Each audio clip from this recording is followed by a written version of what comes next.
Understanding the type code for the Bosch Rexroth KSM02.1B. KSM denotes the motor as an Indramat Me motor.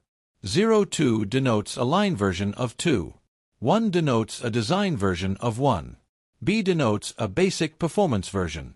071 denotes a motor size of 071. C denotes a motor length of C. 35 denotes the motor winding code.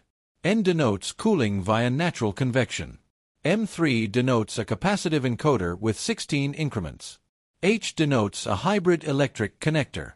P denotes a shaft with keyway. 0 denotes the lack of a holding brake. ET denotes master communication via multi-Ethernet. NN denotes no installed safety option, X41. D7 denotes a connecting voltage of 750 volts DC. NN denotes no other design variation. FW denotes factory installed firmware. Frequently asked questions about the KSM02.1B. What is the IP rating of this motor?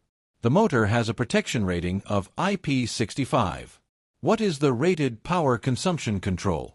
It is 17.5 watts. What is the maximum bypass current, UL? It is 25.0 amps. How much does this motor weigh? This motor weighs 14.1 kilograms. What is the operational temperature range? This motor's operational temperature range is 0 to 40 degrees Celsius. Thank you for watching. Wake Industrial is your partner in progress for all KSM sales and replacements.